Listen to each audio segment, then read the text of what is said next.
J'ai vraiment laissé chaque chose qui m'inspirait de manière générale dans la vie venir alimenter cette histoire. Au départ, il y avait vraiment l'envie de raconter l'histoire de deux personnages complètement antagonistes, avec un premier masculin qui n'arrive pas à dire non, voilà, donc qui est toujours dans cette espèce d'acceptation de tout. Ça c'était déjà au départ, il y avait cet enjeu-là et l'histoire d'amour, c'était vraiment les deux idées précises dès le début. Mais la langue des signes, voilà, ramener l'expérience du toucher de manière très visuelle et très présente dans le film, c'est venu petit à petit. Je crois que c'est la première fois qu'on me pose cette question, et oui, en fait, ouais. Le tout premier titre, si je dis pas de bêtises, c'était, je crois, Les hommes pissent derrière les arbres. Parce que j'avais une image assez forte qui était toujours basée sur ce concept de gars qui ne soient pas capables de prendre position et de dire non, en fait. J'avais envie de montrer, au tout début, la toute première version du scénario, c'était que le gars, un peu comme c'est aujourd'hui dans l'histoire, il y a une espèce de descente aux enfers, et le gars se retrouvait toujours face à des espèces de conflits dans lesquels il ne pouvait pas dire non. Et à chaque fois qu'il était face à ce conflit, il trouvait une fuite. Donc il disait que soit qu'il allait se laver les mains, soit qu'il allait aux toilettes, etc. Et c'était vraiment dans les toilettes qui laissait un peu les choses lui échapper. Et donc c'était assez noir, il y a des choses qui tournaient assez mal. Donc on le retrouvait soit voilà, accompagné de sa copine, puisque j'avais gardé cette histoire d'amour.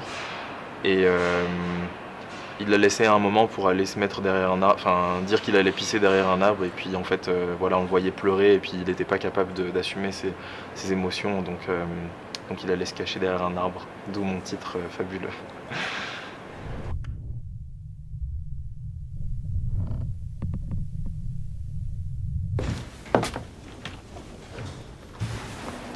Je me souviens que sur ce décor, Richard a fait beaucoup de propositions, et vu que c'est les toutes premières scènes d'introduction du film, voilà, tous les deux on accordait beaucoup d'importance à ce moment, parce qu'il fallait qu'on puisse être dans le théâtre et qu'on comprenne que les gens qui sont là sont en tout cas des spectateurs qui vont à une pièce de théâtre qui est sourde. Et voilà, je me souviens que Richard avait pris plein de docs et qu'il était vraiment engagé.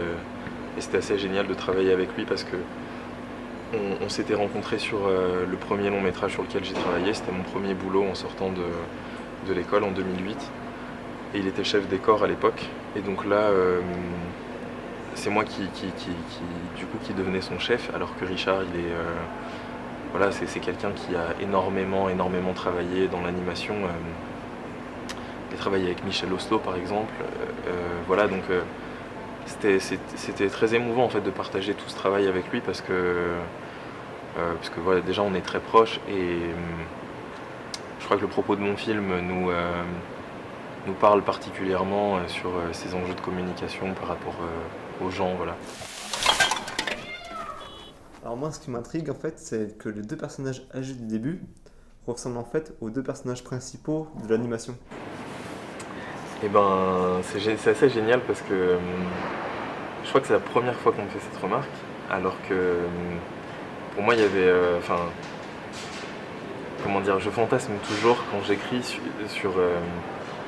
à placer un peu des éléments qui soient très symboliques dans le film en fait, mais qui au final sont vraiment des trucs d'ego de réalisateur ou d'auteur, je sais pas, mais en tout cas de se dire ah ouais, il y a tel truc qui va faire écho à tel autre, et puis voilà, j'avais mis pas mal de symboles. Mais en tout cas, ces deux personnages sur le banc, sur la scène, dans le théâtre, pour moi c'est en fait ce qui se passe à la fin, une fois que les deux personnages se sont retrouvés dans l'herbe.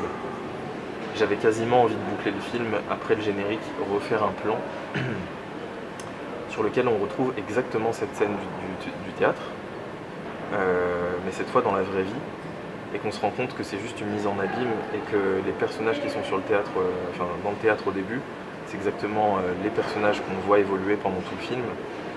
Et ce qu'il lui dit, ce que j'ai fait dire au mec sur scène, au vieil homme qui dit à la femme qui est à côté de lui, c'est qu'aujourd'hui, il n'est plus triste. Donc voilà, il fait son mouvement. Ça, c'est la tristesse. Il dit que c'est fini. Et je l'ai fait enchaîner avec... parce que je lui fais dire... Voilà, il balaye tout ça, en fait. Et voilà, il n'y a plus rien. Et il dit juste à la fille qu'il l'aime. Donc ça, c'est le signe de l'amour. Et donc voilà, il lui dit « je t'aime ». Moi, l'image qui m'a le plus marqué, c'est au moment où l'homme est dans la salle de bain et que la femme est de l'autre côté. Et quand elle touche la porte, il y a une onde qui descend. C'est comme un sentiment qui accompagne dans cette ombre et qui se communique en fait, entre eux. J'avais en tête au début, quand j'ai commencé à penser à cette espèce d'onde qui parcourt l'espace et qui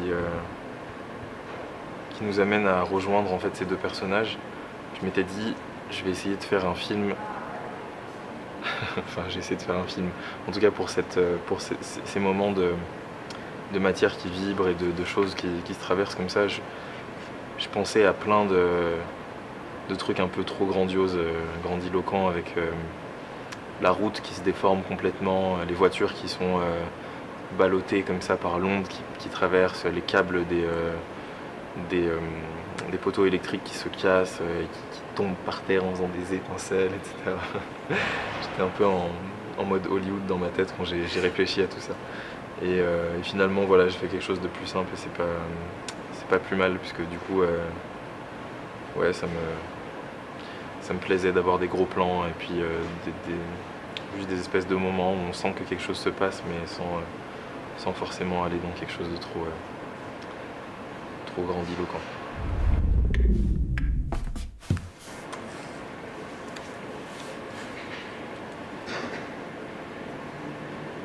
Moi, j'aimerais savoir pourquoi avoir pris deux personnalités différentes. Parce que je me rends compte que tout ce qui fait que ça coince ou que ça grince dans la vie, c'est parce que on se retrouve face à quelqu'un qu'on prétend différent en fait, mais on n'est foncièrement pas différents les uns des autres. C'est juste que on s'impose un petit peu nos différences, j'ai l'impression. Dès qu'on côtoie des gens qui n'ont pas forcément les mêmes pratiques ou qui ont plus de capacités dans tel ou tel truc et qui en ont moins dans d'autres, et ben on se les jette un petit peu au visage. Et moi, c'est ce qui m'intéressait, de faire en sorte que deux personnes qui soient a priori complètement incompatibles arrivent finalement à faire un effort. Et c'est un peu ce que représente la scène du mec qui court et qui se défait de son allergie. C'est un peu la métaphore de ça.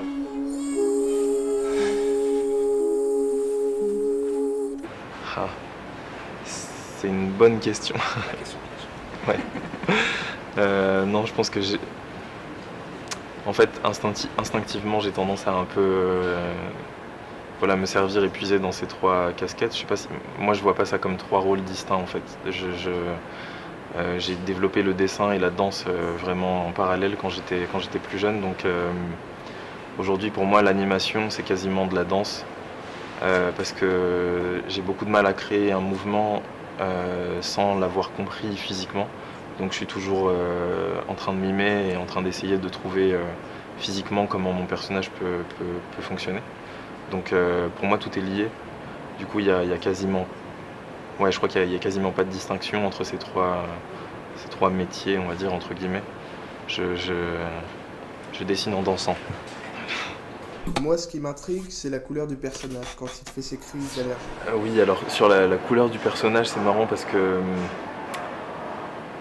au départ, j'avais une envie qui sort de je sais pas trop où, c'était d'avoir des couleurs complètement pas naturelles pour les deux personnages. Je crois que la fille était verte et le mec était violet, rose. Et bon, ça le prédestinait, disons, à cette espèce d'aspect malade, disons. Parce que dans la vie, quand on est bleu ou violet, c'est un peu mal barré, je pense. Mais voilà, j'avais envie de mettre un peu des prémices. Voilà, de dire que ce personnage n'était pas forcément enclin à faire des choses tout à fait normales. Alors, du coup, ça fait un peu Hulk. C'est pour ça que je l'ai mis plutôt violet que vert. L'image que j'ai plus aimée, celle vers la fin. Quand il a encore son allergique, il est tout encore gonflé, enfin violet. Quand il part à la recherche de sa copine. Et donc, qu'on le revoit petit à petit redevenir normal, enfin dégonflé. Et quand il la trouve, qu'il va l'aider directement, enfin sans broncher, il hésite même pas, enfin il y va directement. Il fonce directement, il réfléchit même pas en fait. Et il va l'aider, puis directement après, il oublie tous les soucis qu'ils ont eu avec les chats. Puis c'est le petit câlin.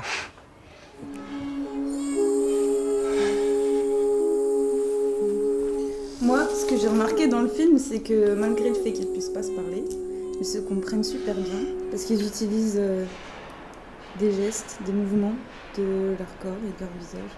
Je trouve ça très joli.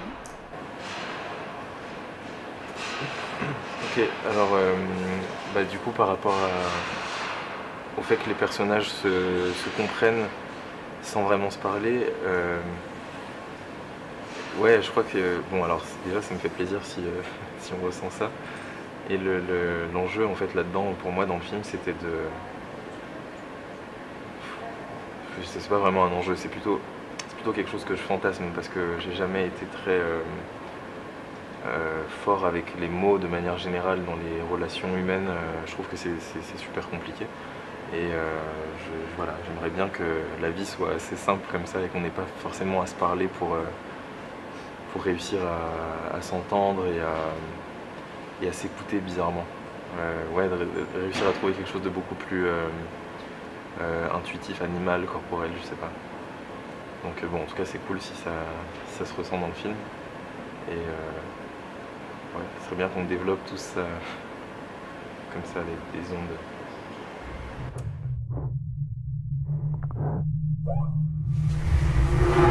J'ai fait une formation d'1 mois.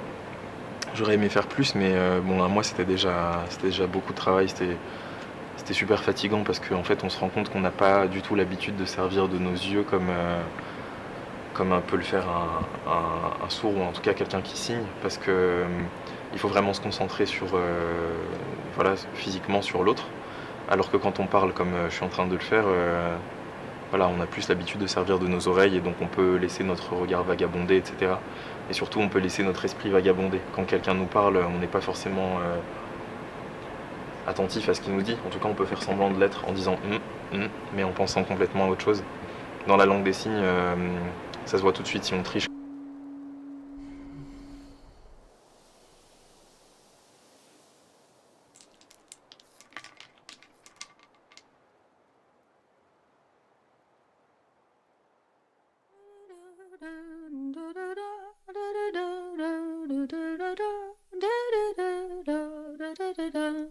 La